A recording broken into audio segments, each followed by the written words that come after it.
One of the biggest fears that leaders have is that they are an ineffective leader. And this is the issue I wanted to address in the final chapter of the Thriving Talent book, which is all about leadership. Now, I'll let you in on a little secret. The leadership chapter is probably the one that looks completely different from when I first started, when I first started laying out the chapter, when I first started thinking about what needed to be included. If you've been following along this Thriving Talent series for the last number of weeks, I've talked about workplace culture and toxic workplace cultures. I've talked about our drivers or our motivators at work. I've talked about our capabilities at work and the kinds of things that stop us from doing our best work. This is the final episode in that Thriving Talent series that relates very strongly to the book that is coming out, also called Thriving Talent.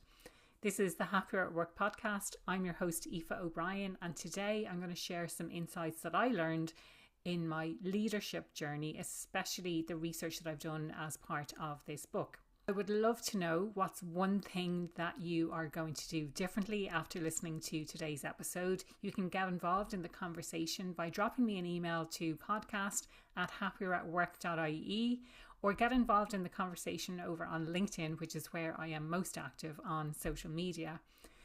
Before I dive into leadership, I want to talk about self-leadership first. And I think this was probably the mistake or the thing that I left out as part of the leadership chapter. I didn't really explore what it means to lead ourselves first. And so I listened back to some podcast episodes. I read some books about this topic, about the importance of being able to lead ourselves first before we even think about leading other people. One of the things that I think really stood out for me is this idea of self-awareness and how most of us think that we are self-aware. Hello, guilty. But the number of people who are genuinely self-aware is actually so low compared to the number of people who think they are self-aware. So if you think this might be you, it probably is you. But growing in self-awareness is really, really important. And again, I've talked about this idea of self-awareness on the podcast previously, and one of the big things that I learned about it is you can't grow in self-awareness without seeking out feedback, not just about your behaviours, but about the impact that your behaviours have, especially in a work context. So really understanding how we are perceived. I took some insights as well from Dr. Tasha Eurich's fantastic book, Insight, no pun intended, but it's a really great book for understanding ourselves and understanding the importance of self-awareness as a foundational skill to build upon in order to grow our leadership muscle. So that was one area. I also talked about emotional connection and a really fantastic podcast episode that I recorded with Dr. Lola Gershfield. That's a couple of years ago now at this stage. I will put a link below in the show notes to go and check that out. But really, it's about the triggers that we have and the dances. She uses this term dancing, the dances that we do with other people because we may be triggered in some way. We may be feeling emotionally reactive. We're not really in control of our emotions, but we're being hijacked in some way. But it's so interesting because maybe you don't recognize that in yourself, or maybe you're behaving in a way that you really don't want to behave. And so it's about understanding a little bit more about what's going on there and how we relate to other people and how we relate to ourselves. Another aspect of this self-leadership is conscious leadership. So how to become a more conscious leader.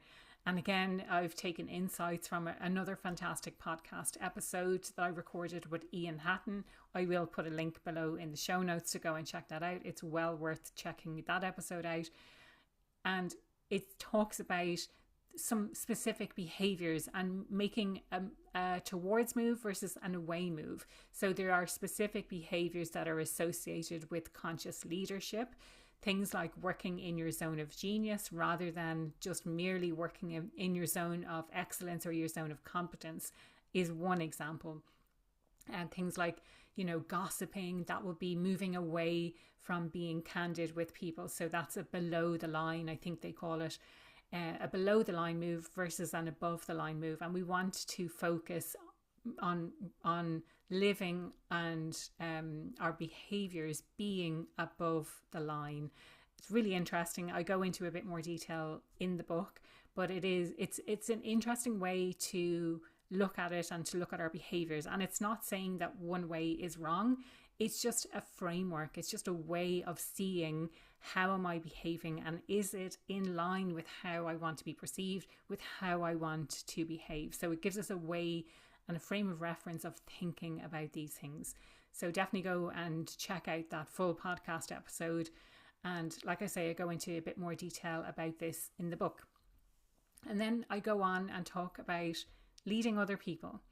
And I think one of the big struggles that a lot of people have is we don't know what it's like to lead people. And when you first start leading people, and this is, if I'm thinking back to my own time as a leader, and when I first became a leader, I wasn't aware of all of the intricacies of the stuff that you have to deal with on behalf of other people. So there's their personal things that are going on. There's all of the admin associated with being a leader as well. So there's all of this stuff.